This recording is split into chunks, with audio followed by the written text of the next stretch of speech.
Stanford University.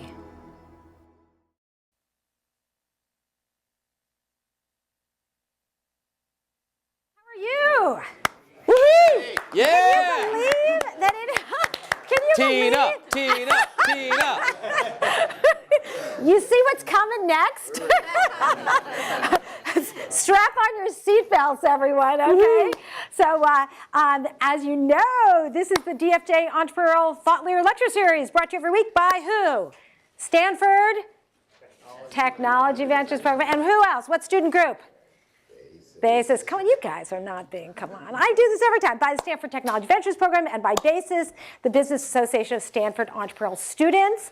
It is generously underwritten by DFJ. You can find it online on both the SCPD website and also on the eCorner site. That's ecorner.stanford.edu. And as we told you before, you can also get the free app on the iPhone, which is eCorner. So this is our very last lecture of the year. I know, it's so sad. But you know, here's the great news. We're already planning for next year. We've got a long wish list of speakers. And I invite all of you who have any opinions on this to send me an email. I now am regretting this at this moment, but to send me an email with any wonderful ideas you have, because we're always interested in suggestions, especially from our audience, as opposed to people who call us and tell us they want to speak. We much prefer when the audience tells us who they want to hear. Okay, any other announcements for us? No? Great. It is my sincere pleasure to introduce our guest today. It is Aneesh Chopra, and he is the first Chief Technology Officer of the United States of America. Pretty cool title. And he reports directly to the President of the United States. We had a chance to spend a little bit of time with him before, and his job is truly fascinating. I'm going to let him tell you all about the details and all of the fabulous plans that he has in place for all of us. All right. Aneesh. Thank you very much. Yeah. So my job this afternoon is to convince all of you that there's never been a better time to be an innovator. And if I'm really successful, I'm going to convince you to be an innovator in some of the key areas that have plagued our country for months and years. Areas like our healthcare system, our energy system, and our educational system. To get us started, I'm going to provide for you a little bit of a roadmap for the discussion. And then I, of course, look forward to the conversation through Q&A we'll have after my remarks. My intention is to begin with a conversation about the strategy for American innovation that the President had unveiled in September of 2009. It's the document that guides the bulk of my work. Second, I want to provide for you a framework for 3 concrete challenges where we need you as entrepreneurs to help us. And last but not least, I want to provide for you a series of case studies that demonstrate this commitment to innovation that has been a key pillar of the President's strategy to change the way Washington works. So with that, I want to start with my first homework assignment. On the President's first full day in office, before he even unpacked the bags, so to speak, he issued a memorandum on open government. And he announced that his Chief Technology Officer would provide recommendations on how we would make our government more transparent, more participatory, and more collaborative. Now, I had not yet been named, but the homework assignment was daunting. It was to translate the philosophy that had governed his life, the notion of bottom-up change, into a bureaucracy that may not have been as accepting, if you will, of such change. I saw this firsthand. I wanted to share my first story with you on a very personal anecdote. I, of course, you could tell from my name, Aneesh Chopra, my parents come from India. I was born in Trenton, New Jersey. And I had the pleasure of traveling to India with our president in November of 2010. And in fact, inaugurated the president's India-U.S. Open Government Strategic Dialogue. The basis for that dialogue was born in this graphic that you can barely see depending on where you are. It's a picture of the president having a conversation with one of the most rural villages in a state called Rajasthan. The backstory is as follows. The government of India has made connectivity to rural communities a priority. And the chief technology officer equivalent, a gentleman by the name of Sam Petroda, had been putting in place a strategy to bring fiber connectivity and 4G WiMAX towers to each of the rural villages throughout India. There are about 250,000 of them. They're called panchayats. And the first one of these had been lit up in time for the president's visit. We were in Mumbai, which is a major metropolitan area. And before the president addressed the students at St. Xavier's College, he had the chance to walk through an expose of all of these innovative uses of open technology in the advancement of democracy in India, culminating in this conversation that he had with individuals that lacked access to indoor plumbing or what you and I would consider to be traditional infrastructure. Yet they had 4G, and it had transformed their lives. A nurse told the president how now she has access to information to know exactly which kids in the village to reach to make sure that they were on track with their health care.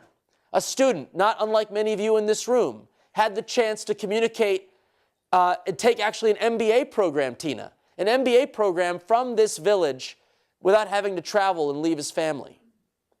And it was in this context where the president spoke about a very interesting phenomenon that openness and technology have now enabled around the world.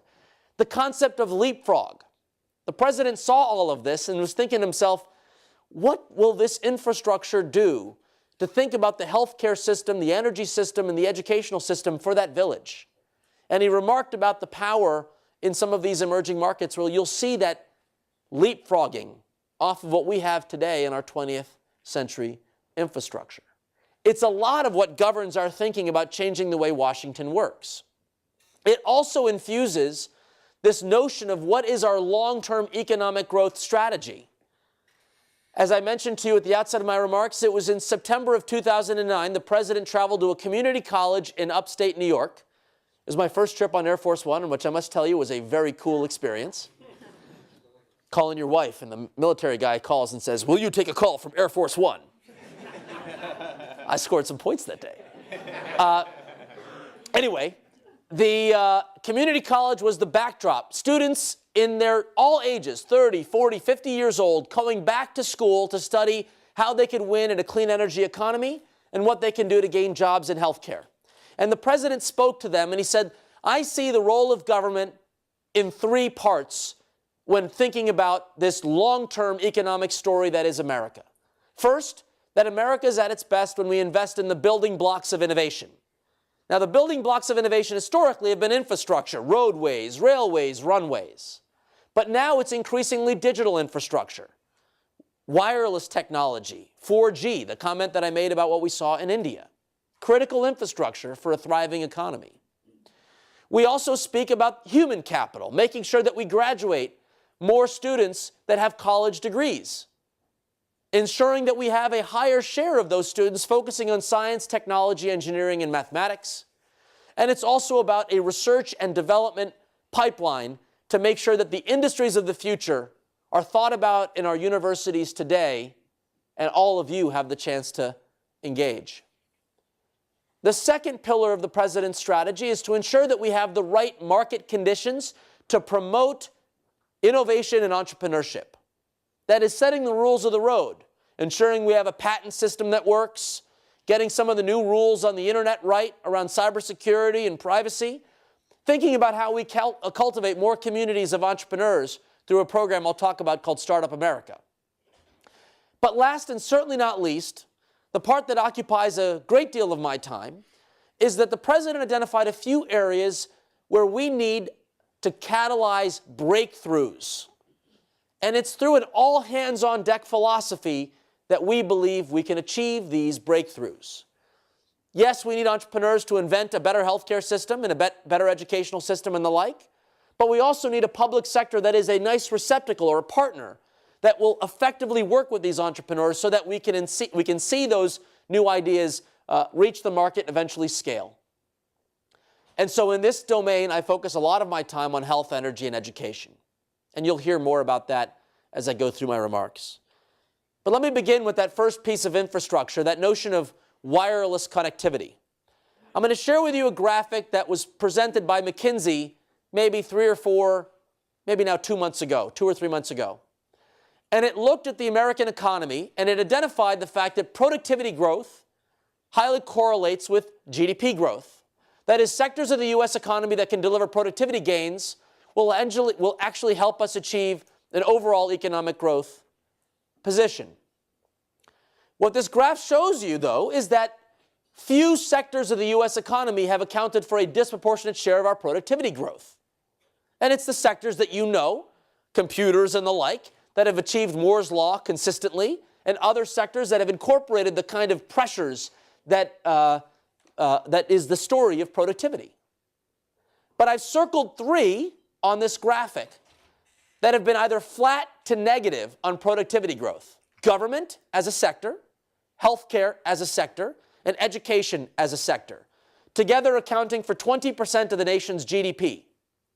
If we are to achieve the long-term economic growth prospects, we will have to do so by unlocking these hidden opportunities for productivity gains.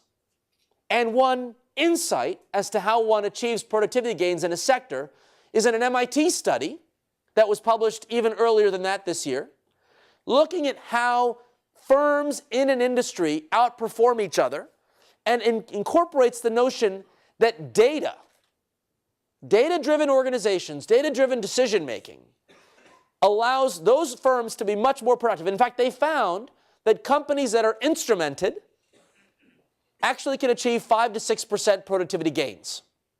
So one of the themes in this question about wireless infrastructure is also a theme around liberating information so we can instrument sectors of the economy. More on that in a moment. The second pillar, if you will, of the strategy for American innovation I referenced was the notion of competitive markets for entrepreneurship. And here I'd like to highlight an initiative the President rolled out in January called Startup America. And more specifically, a symbiotic relationship between the public sector and the private sector. The Startup America program begins with a nonprofit organization called the Startup America Partnership, led by the chairman of the board, Steve Case, and a recent recruit to serve as CEO, the inaugural CEO, Scott Case, no relation, who had served as one of the founders of Priceline out here in the Valley. And the Startup America Partnership has emphasized new programming to fill the void when it comes to helping entrepreneurs in the various stages that they're in, whether it be in identifying a new idea, getting that idea into a formal business, early growth in that enterprise, and then what they call the speed-up phase when those organizations tend to hit their cycle and hit, many of us would find that to be a very exciting opportunity, but it requires a different approach. Startup America Partnership has been cultivating privately financed or nonprofit organized and delivered mentorship programs, training and education initiatives, and other support systems so that entrepreneurs at various stages of life and growth have the resources they need to be more successful. In addition, this external partnership, the nonprofit Startup America Partnership, is encouraging larger corporations, we might call this a big co to new co relationship, to open up their supply chains and invite startups in. And you can see if you visit startupamericapartnership.org just the sheer number of companies that have pledged to expand their relationship with startups. And if you go down the roster, it's the names you know, it's IBM, it's HP, it's Microsoft, and Google, and all the rest. And as an example of this concept of cultivating privately financed, privately organized initiatives under the banner of Startup America, not too long ago in the Research Triangle Park community outside of Duke and UNC Chapel Hill, Blackstone Entrepreneur Network put up $3.5 million to hire, quote, master entrepreneurs to coach young folks in those communities in and around the Research Triangle Park to deliver over 5 years an estimated 17,000 new jobs. Again, not a nickel of taxpayer dollars, but inspired by the president's call to promote and celebrate entrepreneurship organized by this external nonprofit. But it's also about us doing our jobs in Washington. There are two components of the Startup America program that are relevant to the discussion. One is inventorying the regulatory burdens that have been a hindrance to startups in all fields. The President signed an executive order earlier this year allowing for regulatory flexibility for small businesses. And we conducted a road show around the country and a website, reducingbarriers.ideascale.com, where entrepreneurs fed us information about where they found barriers so that we might address them in the coming months. But it's also the part that I care the most about, the part that I'm responsible for in Startup America, and that is to find ways in which the policymakers in Washington might actually open up new markets, unleash new market opportunities. I was actually here on the Stanford campus in March. That's that picture. I brought the inaugural director of ARPA-E, which is our research and development arm for breakthroughs in clean energy. You'll hear about that in a minute. And we came to visit Stanford and had a town hall meeting to hear from entrepreneurs directly, how are our policies impacting the real world? Are they working? Are they not? What more can we do? And these programs we formalized under the banner of DC to VC. Coined by Morgenthaler Ventures, I take no credit for the branding of this initiative. Morgenthaler did this in the area of healthcare in the fall, and we've scaled it to energy and education. But this concept of inspiring entrepreneurs to come into these key sectors of the economy that need their help because they need to demonstrate productivity growth and that we need them to solve our bigger challenges as a nation is a theme I'm going to be coming back and back and back to throughout this presentation. Before I move to the three levers that we use to pull these breakthroughs out in energy, health, and education, I did want to pause for a moment and talk a bit about our immigration system. How many of you in this room are students here under some form of immigration status? Probably from the hands, maybe 15%. I want to speak to you because on a personal level, this is how my father came to this country. As an engineer at Villanova, Dad holds 3 patents, and because he had the opportunity to pursue the American dream, we have the chance to be in this great country. I have the job reporting to the President of the United States. In one generation, that's the story of America. We have a broken immigration system. And the President, just a few weeks back, called on all of us to have a civil conversation to talk about why and how we can move this conversation forward and actually fix what's broken. The President spoke at length about the broad, comprehensive nature of this challenge, but he highlighted the importance of high-skilled immigration, and he introduced a set of policy initiatives that we stand for as an administration that we believe speak to all of you. For example, how about we staple a green card when you graduate with a PhD or a master's in STEM fields? What about a startup visa program that allows you to stay in this country if you can raise the capital and scale up a business, hiring American workers? How about we fix the legal immigration system to clear out the backlog and to address some of the challenges about how we allow families in or out through the legal system? And how do we strengthen that which works and fix what's broken in initiatives like the H-1B program? The President has called for all of this to happen. It's personal for me because I added in there the picture of me when I was 11. I visited India for the first time. That's my dad's village. No indoor plumbing, typical at the time. They were refugees when India and Pakistan bifurcated at the turn of India's independence and Pakistan's independence. And so this is a real challenge for our country, and to the 15% of you in the room, the President understands and has called for us to address this and has many of you in mind when we look to fix this system. Now, I'd like to spend a chunk of time providing for you what we're calling the investor's thesis around these three big challenges. I want to spend some time here because this is where I want to recruit you as much as I wish to lecture for you about our policies and objectives. And I'm going to start with the investor's thesis around how we will transform the American healthcare system. As you all know, we've passed several pieces of legislation that will, in my opinion, fuel this investor's thesis. The first piece of legislation actually happened within 2 months that the president took office. It was our Recovery Act. And as many of you know, the Recovery Act was emphasizing how do we get people back to work. But the president included in the Recovery Act a portion of funds that would actually serve as the foundation for economic growth in sectors of the economy that hadn't seen the kind of breakthroughs that we've been looking for.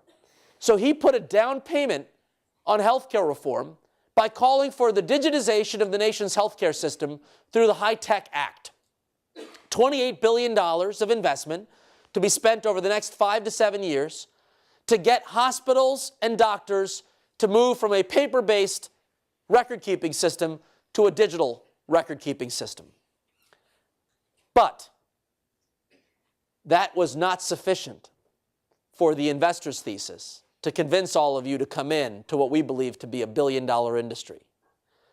We followed that up with the Affordable Care Act. You might know this as health reform.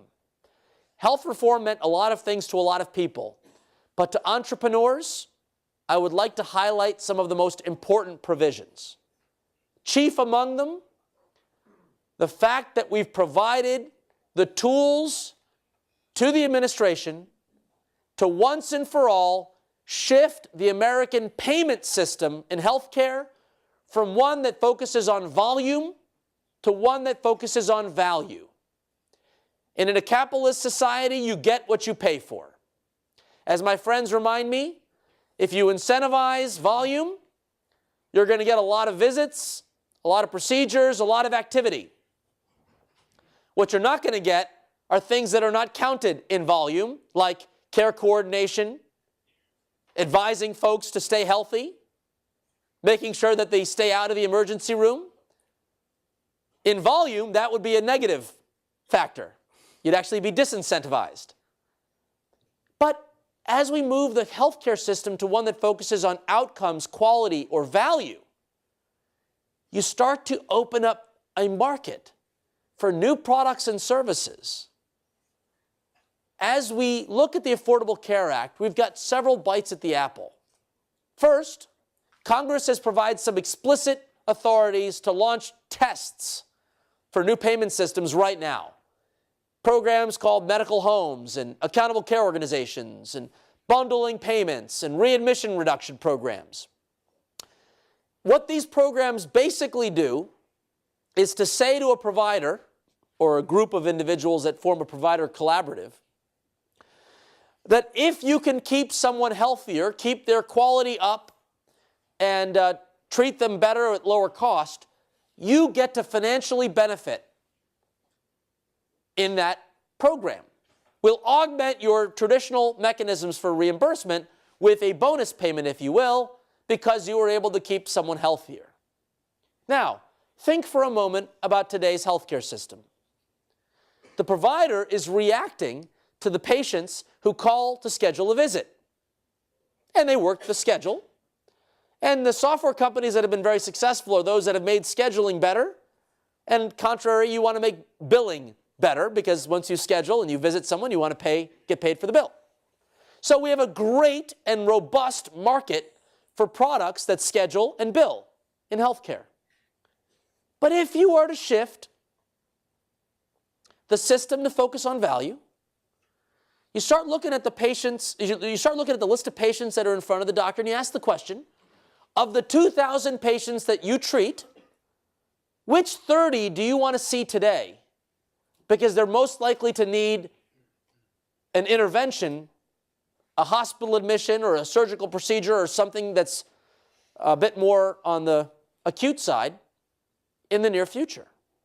Imagine the technologies one would need to shift the schedule around from people coming into you to you proactively reaching them and inviting them into the clinic so that you could treat them. You need much better data mining tools, care coordination tools, patient engagement tools, tools that provide decision support so that the decisions you make when you refer them to another provider are done focused on value and quality. Those products and services have not had the business case or an investor's thesis heretofore because they were not reimbursable. Today, now that the law has passed, we are starting to see this new market come forward. Entrepreneurs who previously might have focused on the consumer web are now wondering, hey, wait a minute, maybe I could apply those concepts in keeping people healthy. What if I shifted my focus to join a startup whose mission objective was to keep people out of the hospital, keep them healthier, and make billions of dollars along the way? We would say, hallelujah. You deserve to be a billionaire. But could you imagine being a billionaire and solving the healthcare crisis at the same time? I'll take you for lunch in the White House mess. These innovations need a market that allows them to scale. And one of the provisions of the Affordable Care Act that allows us to do this is a very interesting provision that says if we can demonstrate through pilot tests and programs that these new payment models have led to a better healthcare experience to our seniors, the Medicare Department and the Secretary of Health and Human Services has the legal authority to scale that payment model throughout the entire reimbursement system without having to go back to Congress. That's giving investors more confidence that their products, which they believe in their heart, will fuel this value-driven healthcare system, that they have a chance to see the revenue model, the business case come to fruition. Complement this change in payment. Remind you that I mentioned the fact that we're digitizing the healthcare system. And now look at two other phenomena. Number one, the medical records that are in the doctor's office that are moving from record-based, from paper-based to digital. We're now developing interoperability standards so that that information can be liberated so that entrepreneurs, in a safe, secure, privacy-oriented way, can start to understand that information and put it to use.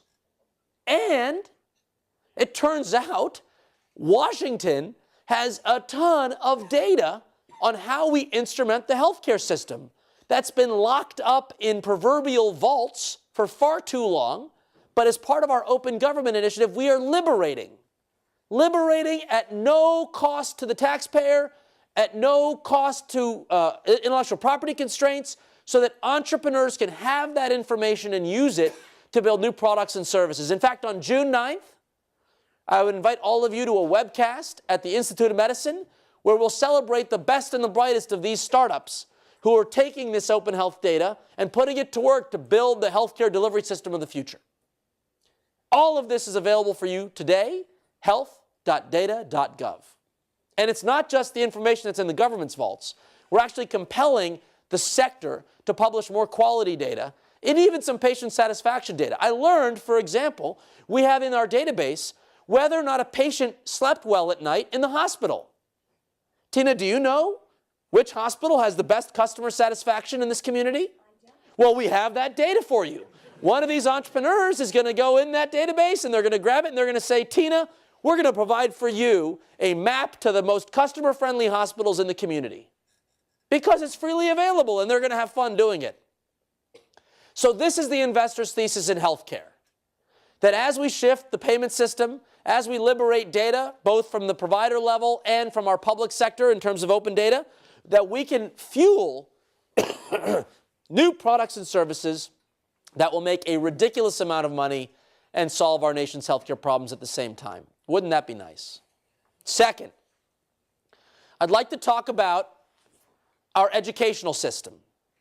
Now, how many of you know the size of the United States educational system, the K-12 market? It is roughly the size of the U.S. pharmaceutical sector. Now, Anybody know what percentage of revenues the pharmaceutical sector reinvests in research and development? Anybody want to take a guess? It's about 17% of revenues are reinvested in research and development. Now, how many of you would like to guess, or could anybody please tell me, what percentage of revenues in our K-12 system are reinvested in R&D? Does anybody know what the R&D engine is for our K-12 system? 0.1%. The K-12 system is largely the same as it was at the turn of the 20th, 19th, maybe even 18th century. Teacher, instruction, classroom. What are we going to do to move this system to a 21st century model that emphasizes mastery of the learning of the material over the seat time in the class? As we move from print to digital learning objects, we will start to see this shift from seat time to mastery. And what is it that we're going to be doing in Washington? We're going to try to fix that research and development pipeline. The president has called for an ARPA for education and has seeded it with $90 million in the proposed fiscal 2012 budget to design breakthroughs in learning. The president gave a speech at Tech Boston Academy with Melinda Gates, and he called for the following vision: a digital tutor that's as effective as your best personal tutor and as engaging as the best video game. Someone will build that digital tutor. That person will make $1 billion, and they will solve the American educational system. Again, earning a lunch at the White House mess.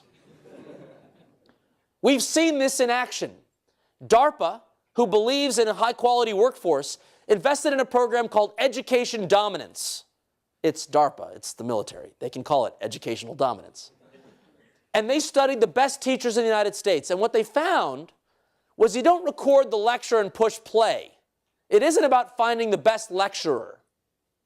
The best teachers personalize the instruction based on the needs of the student.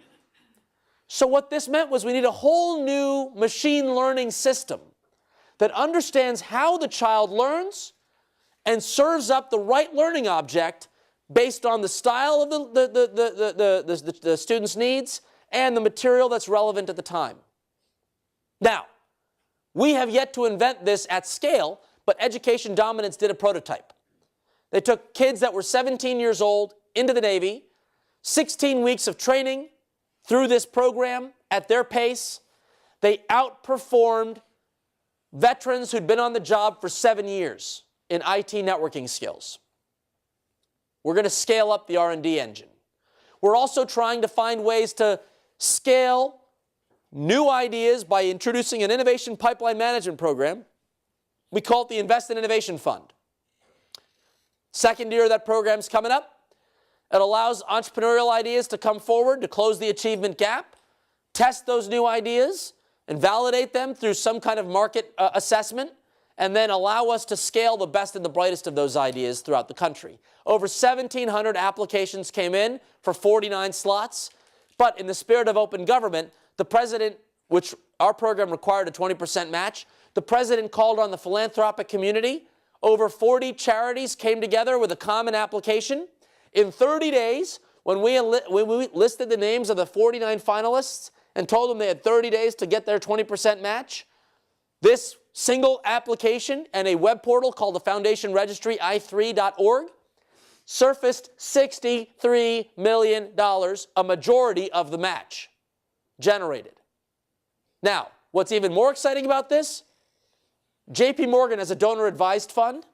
Individuals, high net worth individuals, logged into the portal, and many of them personally contributed their charitable dollars to support applications that came through the I3 fund, programs that they never would have heard of before, coming from every corner of the country, available. And again, in the spirit of open government, data.ed.gov, you can download summaries of each and every one of the applicants in case you feel inspired to see what's out there in terms of new ideas that are worthy of your time and attention.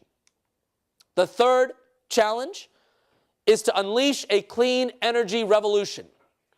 Earlier this morning, I gave a lecture at the Connectivity Week to talk about the importance to achieve the president's objective of 80% of our energy sources coming from renewable energy by 2035. We need a modernized electrical grid that will allow us to incorporate these renewables. So the president has called for a modernized smart grid, and we need to find entrepreneurs who can come in and help turn this modernized grid into more energy efficiency, more grid reliability, and the ability to integrate these new renewable sources. Now, I'll give you an example. Again, in the spirit of research and development, we're investing in ARPA-E. ARPA-E found an entrepreneur called Genesic in Northern Virginia. They're going to shrink today's transformer from an 8,000-pound beast with no intelligence in terms of smart electronics to a 100-pound suitcase with modern sensors so that it can start being an intelligent part of the network. Now, hopefully these prototypes, if you will demonstrate their efficacy and will start to enter the market and scale. But it's also about opening up new standards. Standards for how you and I as consumers can grab hold of energy data. Just on this campus, Tina, on my walk here, I ran into these two high school students that came to visit me in Washington about a month and a half ago. These two students live here in Northern California, and they asked their school system if they could invest a few $1,000s to pull out the energy data in real time so they could see what they're consuming and when. And Tina, the gym would have the air conditioning go on at 2 a.m. And to their knowledge, there weren't a lot of students in school at 2 a.m. in the gym. By finding out that the control systems weren't quite working the way they were intended, they were able to adjust their HVAC, saving the school system $30,000 in a year. How many opportunities are we leaving on the table because we lack the knowledge of what's happening? How do you and I know our energy performance? We get a bill in the mail at the end of the month. And that's the degree to which we instrument our energy consumption. Ask Google and Facebook how much information they have on you right now. A little bit more than one piece of data a month. They're instrumenting your social graph. We need to instrument the energy sector, the healthcare sector, the education sector. And by doing so, open up opportunities for you as entrepreneurs and innovators to build the algorithms, the apps, the tools that would allow us to solve these challenges and move out of a political stalemate that has plagued Washington to a new model that allows us to achieve our objectives in the spirit of entrepreneurship by harnessing the power of technology, data, and innovation. And what I'd like to end in is a few stories of how we're doing this in Washington and how you might participate. Because it is our thesis right now that there's never been a better time to be an innovator. And that thesis is built on three ways we are tapping into the spirit that all of you embody. Number one, the triple bottom line model. Have it your way, Burger King, whatever you want to call it. We're publishing data on data.gov. We have over 300,000 data sets freely available. Consume them, do whatever you want with them, and build valuable applications. Some of them might be for fun. My wife and I have two little kids. I have to install the infant car seat. It sucks. It's hard. You got to squeeze the thing, and you stick your knee in there, and you got to jam the thing in. Turns out a majority of Americans poorly install the infant car seat. Tina, did you know that the National Highway Traffic and Safety Administration has a database of the ease of implementation for every car seat sold in America?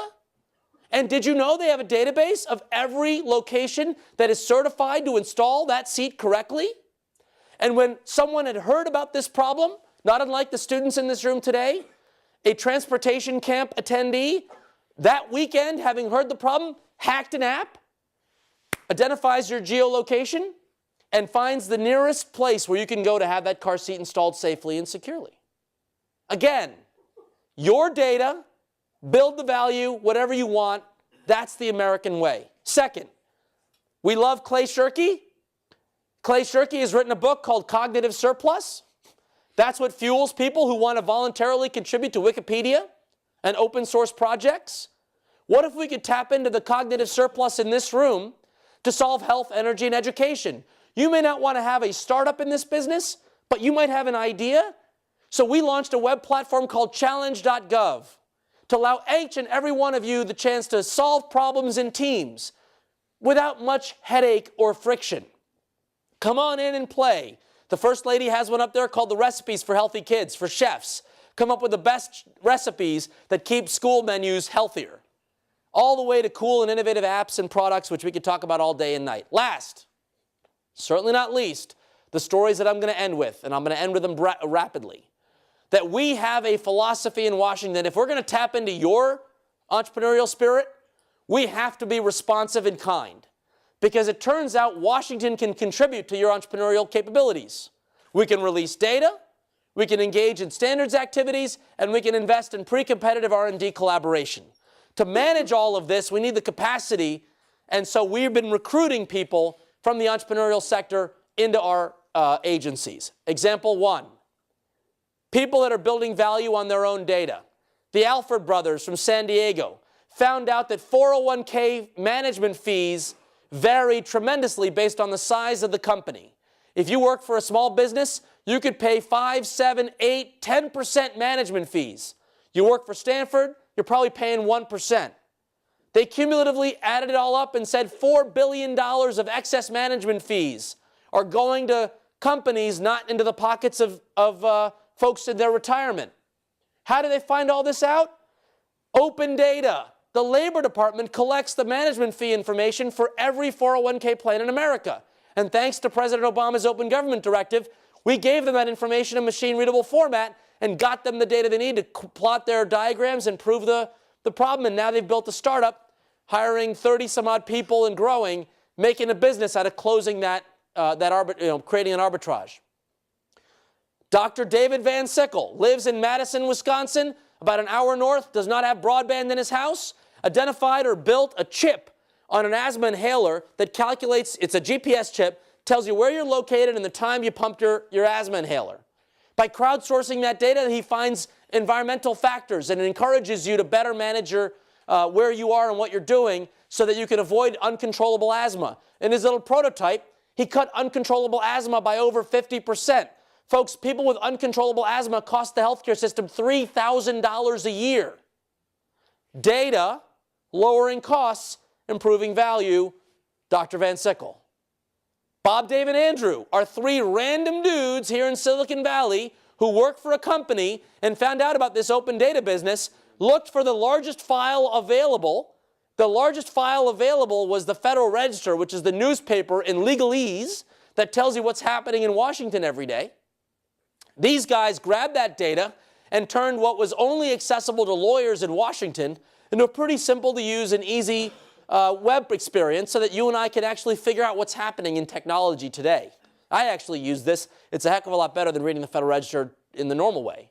Well, after they won the Apps for Innovation contest at the Consumer Electronics Association, 3 months later, the Archivist of the United States, or AOTIS, as we call him, picks up the phone and calls these guys and says, your design is a hell of a lot better than my federalregister.gov. Could you take over the site? And they did. Bob, Dave, and Andrew came to the 75th anniversary ceremony for the Federal Register, where they filmed the National Archives movie. What was it? National Treasure. You know, that's pretty cool stuff. You know, they're sitting there on stage. Bob, Dave, and Andrew, got to give them some love.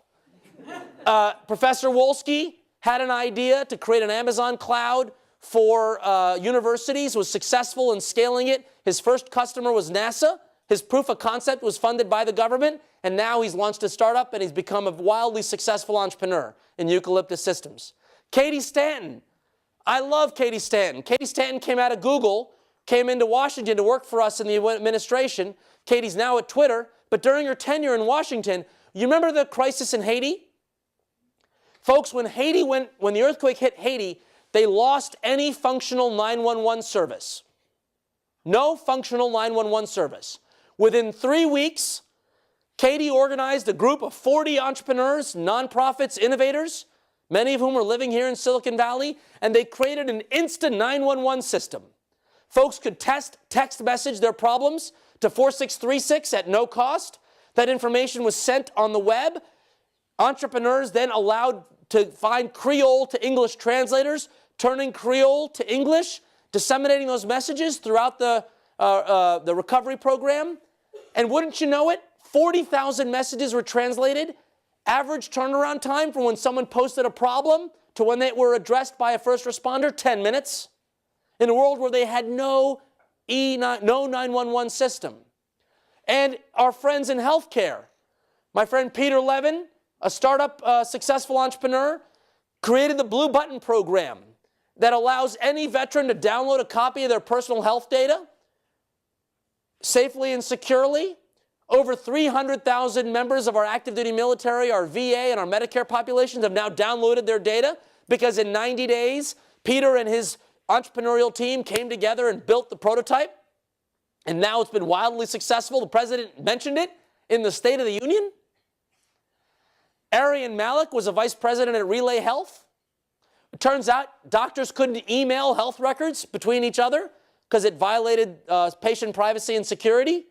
Arian came in to run a 90-day project to get the private sector to agree to a technical specification for safe, secure email called the Direct Project. It was so wildly successful that 1 year to the day when we launched it, 95% of the vendors in the industry have pledged to adopt the protocol, a protocol built by Arian and his team.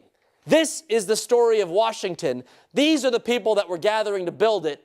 And it is our goal, our hope that this infrastructure that we're building will support you as the innovators of the 21st century so that you can solve the health, energy, education challenges, become wildly financially successful at the same time, and help your country. Thank you so much for your time.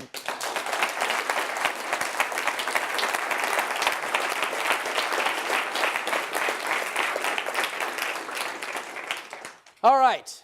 I would love to hear any questions you might have. Skeptics, criticisms, any feedback you have. I'm all over it. What do you got? Yes, sir. Okay, not you. You may go first. Yes, please. So you talked about some areas where the government needs to innovate. We're still dealing with a banking system that's born in the industrial age. Yes. And regulated. Yes. That way. Yes. So some of us conceive of a bank built for the information age called a high transparency ethical bank. Okay. The Treasury is tone deaf. The Economic Council is tone deaf. These are areas where we in Silicon Valley can do something more than PayPal or wait. It's sort of a sidelight of banking. You can go straight into it. But we don't have an advocate. We don't have someone. So the question for those of you here is whether or not we could have a 21st century banking system that can fit the needs of where we are today. So I don't have an easy answer to the question, but I'll make one observation. One of the president's priority pieces of legislation was to create the Consumer Financial Protection Bureau because there were too many tricks and traps in our credit card system. Your bill statements would change in terms of what you owed. You didn't quite know what the reimbursement rates were and all the rest. Our mortgage system is kind of funky. You don't really know what your interest payments are going to be as you go through your when you sign over your mortgage papers. There are a whole range of areas where we've had a lack of awareness and understanding and transparency. So in the spirit of a lean government startup, the agency won't even be officially born until July of 2011. Last week, they launched a cute little game called Know Before You Owe. The law says we've got to change these mortgage forms and make them more user-friendly. If you visit knowbeforeyouowe.gov, you can actually vote on different versions of what the new mortgage form should look like. If you click on one versus the other, it asks you for feedback, what's working and what's not working in the other case.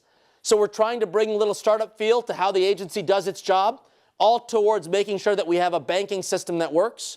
Now, leaving aside the question of how we regulate the banks, there's a broader question about whether or not we can incorporate modern capabilities like mobile wallets, NFC communications, and the like.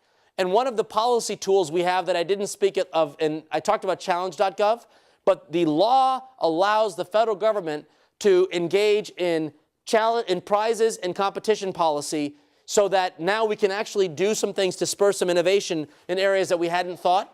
If you visit the Treasury Department's open government page, www.treasury.gov/open, you can contribute your thoughts about what kind of challenges and prizes they might run to modernize the nation's banking system. Who knows if the banking system of the future is run by your cell phone company? And that's one of the questions that is exciting, and I'd encourage you to participate. Other questions? students. Yes, in the back. In the immigration section for your aspiring entrepreneurs, you mentioned something about stapling green cards for the STEM students for PhD and masters, and something about the Startup Visa Act. Yes. What do you think is the timeline for those two to be actually implemented and students take benefits of them?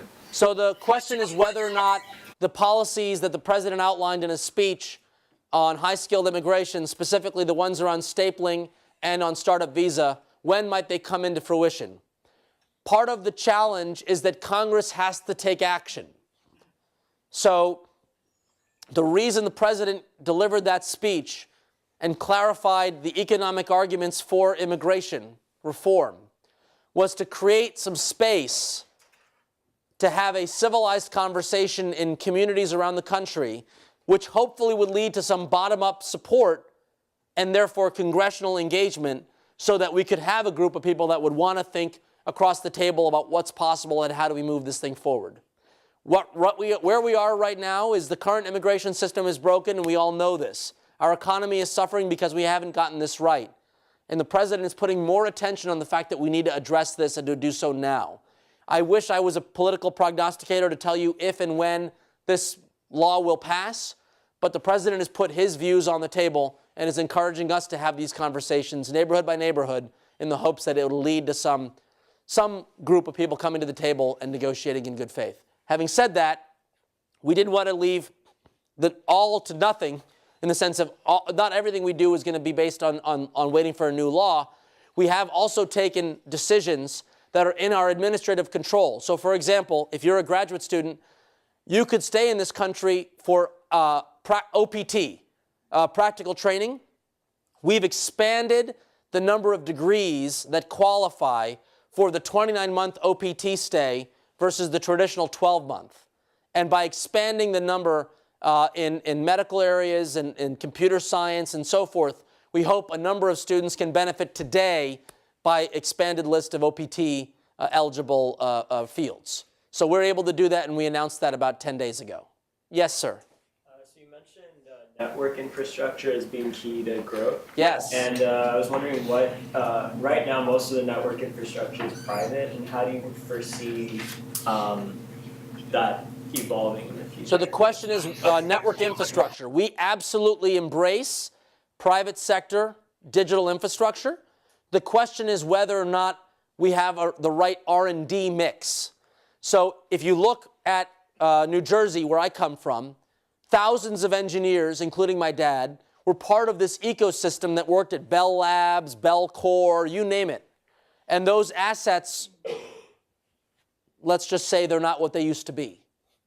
So the degree to which our networking infrastructure has had the kind of research and development emphasis over the last decade or so, the president has called for a portion of the incentive auction proceeds, roughly $3 billion of the $28 billion of expected proceeds if the spectrum legislation were to pass, to invest that, maybe 12% of the revenues or 10% of the revenues, into a research and development program run by the National Science Foundation and DARPA and other agencies that are focused in this domain, all to take advantage of you as students, but also to enable the private sector to commercialize those great ideas and to design the new applications and infrastructure programs of the future. So that's the spirit, privately run, but juiced with some R&D. Yes, sir.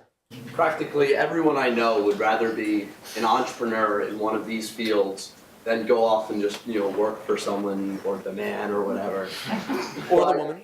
But there are other problems besides just having the open information and the encouragement and support from the government to becoming entrepreneurs, such as affording health care or rent in the Bay Area. How can you help us with those concerns? You know, it's really funny that you mentioned that. One of the unintended consequences of the President's Affordable Care Act was to allow students to stay on their parents' health insurance until the age of 26. We've gotten a ton of feedback for young people, typically undergraduates, who are now leaving college to start a business because they don't have to worry about their health insurance because they can stay on their parents' plan. That's live right now. You can qualify for that service. We didn't quite realize that that might be an enabler for entrepreneurship. So that is the short answer. Startup America Partnership is finding other creative ways to support, nurture, nudge, encourage folks to actually get going. And that's what I meant. If you visited startupamericapartnership.org, you can see the litany of private commitments that have been made to support those individuals. In the back, yes, ma'am. Currently in a global biodesign class that has basically projected that medical innovation is moving. Is your professor Dr. Uday Kumar by chance? Perhaps. Yeah! He's the man, sitting right over here. That has basically projected that medical innovation is going offshore because of the stringent FDA policies. So it's for the entrepreneur, it's impossible to innovate here in the United States. What are your thoughts on that? Well, the question was whether or not the FDA's regulatory policies are shifting innovation overseas. And it's a very thoughtful question, and I appreciate it.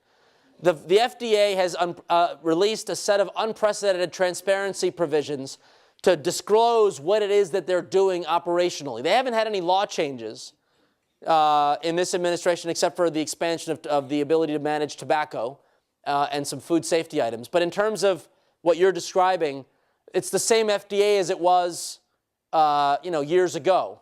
So the question is whether or not the FDA has been forward-leaning enough in reform so that it can encourage innovations to thrive in the U.S. It is for that reason that in January they unveiled the Innovation Pathway, a new strategy to streamline and simplify applications into the FDA that have the potential to serve big challenges in our current biomedical and device space. So we're hopeful the Innovation Pathway will address some of these concerns. We've certainly heard a great deal of feedback, and I can assure you the leadership under Dr. Hamburg is taking them seriously and looking for ways we can improve our internal capacities. So I appreciate the question. Other students, yes? Same class, and another big problem that we face is that we have a lot of ideas that are certain to improve healthcare and the system, but they do not constitute the $500 million or $1 billion market that the VC needs to fund us. And we just keep wondering, yes, we can do something, but we don't have the funds. Can the government help us? So the question is on the business case for innovations that may not have the market size to compel private capital. Harder question. I would answer that in three parts. Part number one, some of those devices and products actually are investments one would make if I was encouraged to keep people healthy and out of the hospital. So it is possible that the accountable care organizations who will organize and build the programming, if you will, might on their own choose to adopt products and services under a different reimbursement regime because those products and services are actually going to be helpful to keeping me safe. And so that has a category of impact to the investor's thesis that I think would be relevant to the market discussion. Second, we are investing in research and development proof of concept centers.